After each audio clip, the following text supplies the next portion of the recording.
Hola, mijos. I have the last story in this book. I've got another book on the way. It's supposed to be here tomorrow. I hope it is. This story is called... What do you think it's called? Goblin Island. Goblins? Looks like unicorns and glitter. Let's see. Relax. Be very still and listen. Listen carefully to this tale about a crew of adventurous sailors who got caught in a ferocious storm. Do you want to know what happened? One day, as one of the sailors' ship was bobbing up and down in the breeze, a great black storm cloud sprang out of the blue sky and whipped the sea into a frothing rage. Their boat was rocked to and fro for hours until it crashed into some rocks. There it lay until the storm finally passed, and when the dazed sailors looked around them, they found themselves on a beautiful beach of glistening sand fringed with lush palm trees. They couldn't believe their luck. It looked like paradise. Then out of nowhere appeared a group of beautiful women carrying baskets of delicious fruits and new clothes and inviting them to stay in their huts. And so it was that for days on end, the sailors were treated like kings by these women, being fed one scrumptious meal after another. It all seemed too good to be true, so much so they had forgotten all about their normal lives and families and friends waiting at home. After several days, a sailor asked one of the women why there was no men on the island. She replied that they had sailed away many years ago and never returned.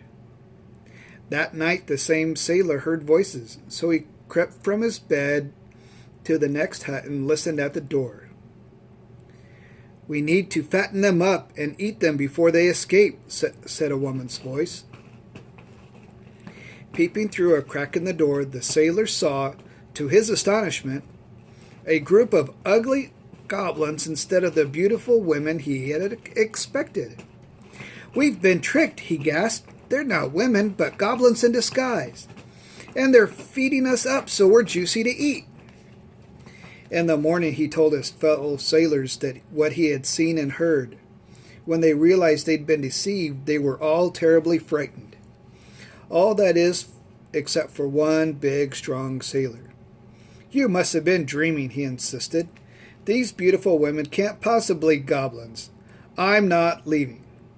While he stomped off back to the huts, the others fell to their knees and begged the gods of the happy lands to help them.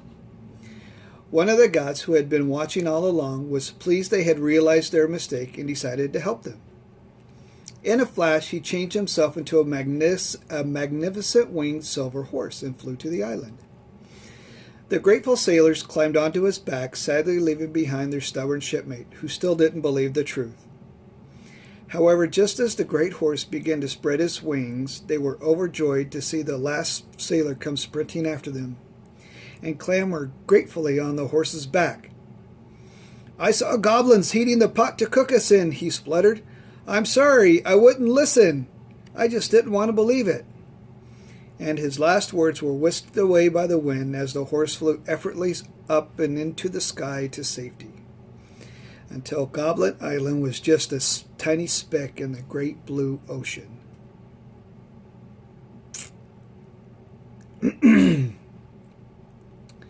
It can be tempting to ignore the facts when we wish that they were different.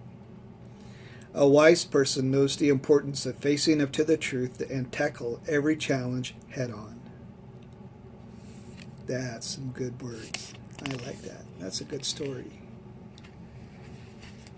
Well, mijos, I'm looking forward to seeing the new book. Hopefully it'll be here tomorrow. We can have another book to read. If you want to read any of those, you want me to read any of those other ones again, just let me know, and I can do that. I love you. Good night, and I will talk to you later. Bye.